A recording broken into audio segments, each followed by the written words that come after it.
Hello, everyone. May not have a mark on my forehead, but I'm celebrating Ash Wednesday in my own way. So I might as well talk about the next couple episodes, win or lose, because why not? I mean, given the way they're dropping, the next couple of the season, most likely the event, will be next week. So let's continue with episodes 5 and 6, known as Steel and Mixed Signals, respectively. And also further compounds the whole non-linear narrative that a lot of the events of the show taking place simultaneously. Hey, and the focuses of these particular episodes are Ira, the younger brother, of a cute young lady, named Taylor, Yuwen, and his inner voice, little Yuwen, and showing how both their both the former's curiosity and the latter's young love can often get the better of them, and hilarity, as well as often surprising dramatic moments ensue. So let's begin. So, oh, in the first episode of the night, Ira ends up falling in with the bleacher creatures. There's teenage age fans who often have ulterior motives hanging out in the bleachers, which also includes the team's mascot, and also explains why he was at the party already in a previous episode. Oh, given the way they were going around with the loud music and the high fructose snacks they clapped, albeit yet without his knowledge, knowledge, they definitely it makes sense.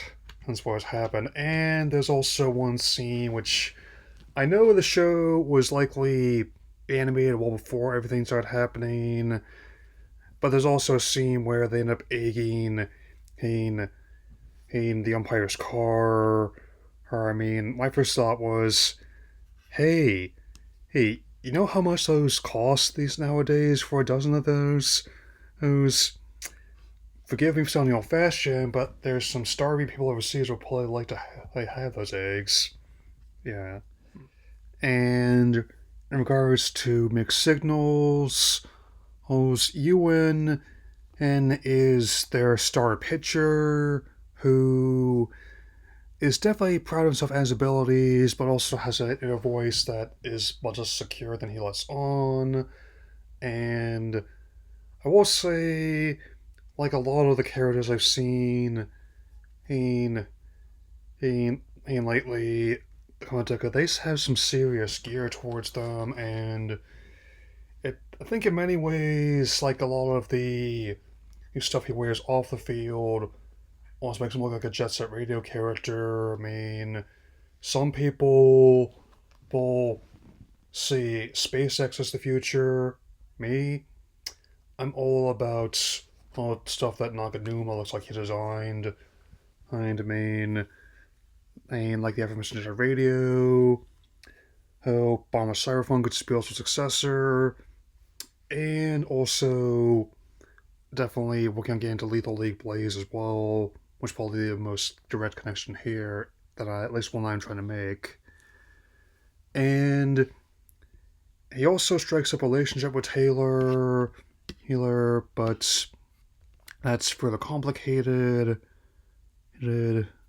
by the idea of a third wheel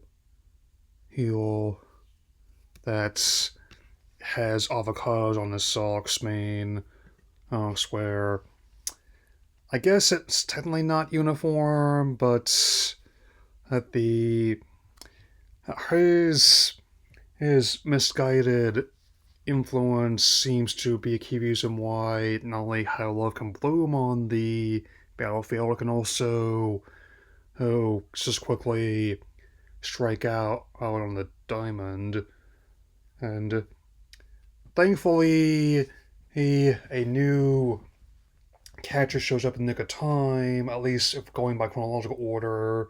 Or, so, like I keep saying, as the pieces are falling together, it is getting more and more like a more family-friendly version of Memento or Pulp Fiction. And also, even with the whole subplot, like, reminds me a lot of that Often Days Confused as well, where hopefully the winning team will get a better prize than in like a paddling. I'd say I haven't ever said what the setting is, but it appears to be similar to someplace in California more than Texas. I mean, and maybe close to where the actual studio is located in Emeryville, Maine. Also, and I still maintain, hey, the visual presentation sort of draw me in the most. I mean, it's clear that the influence of of their rivals and Spider Verse in particular has been like a they've been one of the many people bitten by the bug, or in this case, the radiated spider that's taken the industry by storm. That's I think all the nominees this year definitely have their own kind of ways of playing with light and color and even implement what happens from 2D animation in terms of movement and shadows. I mean, and it's also another way just to show how the taller, and I mentioned before, T Leon, the Luxo Ball, just shows how far they've come in animating small babbies since Tin Toy. Yes, I was not alive when the shorts first came out, but I was among the original generation of watching them um, on VHS tape to further compound my pop culture age there. Yeah. Yeah. I definitely tend to finish this event much as I intend to finish Skeleton Crew this month. So I have the slate clean with the second season of Andor. But first I'll be dealing with another animated show that's nowhere near as good as this. As and hopefully, hey, they're gonna be able to improve things in their upcoming second season. Because yes, it did at least do well enough uh, out of more of a curiosity, a, to get it happen. But I'm gonna keep my expectations up just to be safe.